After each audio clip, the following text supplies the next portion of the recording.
ऋषिकेश एक ऐसी जगह जहां गंगा की लहरों में शांति है और हर कोना दिव्यता से भरा है। ये सिर्फ एक शहर ही नहीं, एक आत्मा का सफर है। योग की नगरी ऋषिकेश, नीली गंगा, हरे पहाड़ और शुद्ध हवा, ये सब मिलता है सिर्फ ऋषिकेश में। इन सबको देखने के लिए मैं भी निकल पड़ता हूँ Rishikesh. Hey guys, good morning दोस्तों। सुबह के बजे अभी 7 और मैं आ चुका हूँ ऋषिकेश में। जी हाँ दोस्तों, ये जो मेरे पीछे आप नज़ारा देख रहे हैं, ये ऋषिकेश का नज़ारा है। दोस्तों, हमने रात भर सफ़र किया था, हमारी आंखें जो हैं वो अभी पूरी तरीके से खुली नहीं है। दोस्तों, आज मैं आपको ऋषिकेश का पूरा नज़ारा दिखाने वाला हूँ और यहाँ पर आप देख सकते हैं, ये आप देख सकते हैं लक्ष्मण झूला है। तो चलिए आज के इस ब्लॉग को स्टार्ट करते हैं। गंगा की लहरों के ऊपर झूलता हुआ लक्ष्मण झूला ऋषिकेश की रूह का एक जीता जागता निशान है। ये सिर्फ एक पुल ही नहीं, भक्ति और शांति का एक दरवाजा है, ऋषिकेश के दिल तक ले जाने वाला रास्ता। यहाँ सिर्फ नज़ारे नहीं, एक अनुभव मिलता है। धर्म, इतिहास और प्रकृति का एक साथ संगम है। जैसे ही हम इस पुल पर चलते हैं, ये पुल हिलने लगता है, आपको ये पुल स्पर्श करता है। कहा जाता है कि लक्ष्मण जी ने इसी जगह से गंगा नदी को रस्सी से पार किया था।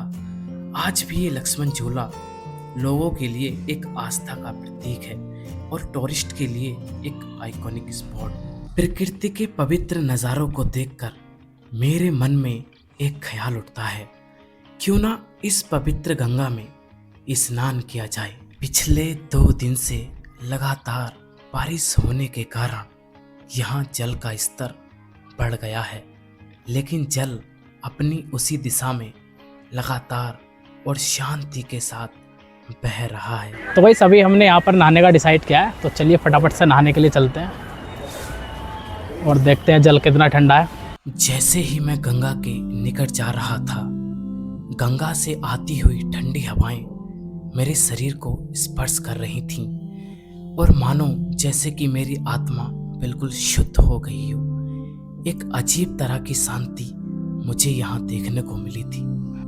गंगा के तट पर लोगों का भक्ति भाव और मंदिरों की घंटियों की आवाज, ये सब नहाते वक्त मन को भावुक बना देती है।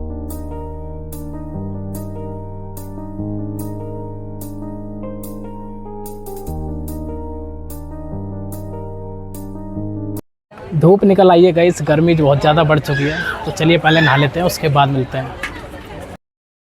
तो गाइस नहा धोकर हो चुके हैं हम रेडी और मैंने वही कपड़े पहन लिए हैं क्योंकि हमें हरिद्वार और नहाना है। दोस्तों, हरिद्वार का भी मैं ब्लॉग डाल दूंगा, उसको भी आप देख लेना। ये वक्त था ऋषिकेश को बाय बाय बोलने का। ऋषिकेश ने मुझे सिर्फ ठंडक नहीं दी, एक शुद्ध और शांत मन भी दिया। ऋषिकेश सिर्फ एक यात्रा नहीं थी, एक अनुभव था जहां हर पल ने मुझे अंदर से छू लिया। तो गाइस अभी हम लोग फिर से हरिद्वार के लिए निकलने वाले हैं, तो चलिए फटाफट से चलते हैं और हरिद्वार का ब्लॉग मैं शूट करूंगा, या तो हो सकता है इसी ब्लॉग में मैं आपको दिखाऊंगा। हमने अपनी गाड़ी में बैठकर सीधा रास्ता हरिद्वार को साधा। हरिद्वार ऋषिकेश से 23.5 किलोमीटर है।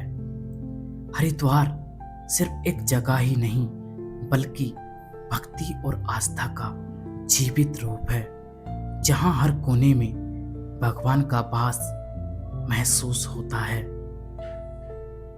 यहाँ के पहाड़, गंगा जी का निर्मल जल और हर तरफ की पवित्र हवा, सब मिलकर हरिद्वार को एक आत्मिक जगह बना देती है।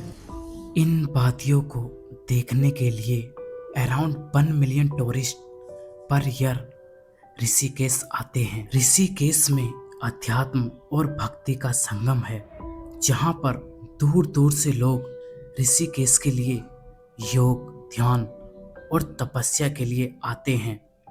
वहीं हरिद्वार में भक्ति, पूजा और गंगा स्नान का स्थल है, जहाँ पर लोग गंगा स्नान करने के लिए बहुत बहुत दूर से आते हैं। इन्हीं सभी चीज़ों को ध्यान में रखते हुए मैं भी निकल जाता हूँ हरिद्वार के लिए।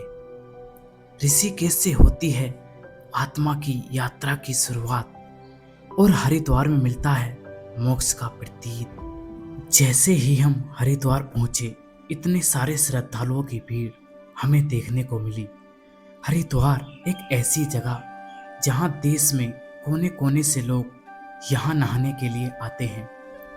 हरिद्वार एक ऐसी पवित्र भूमि है जहां धरती और दिव्यता का मिलन होता है।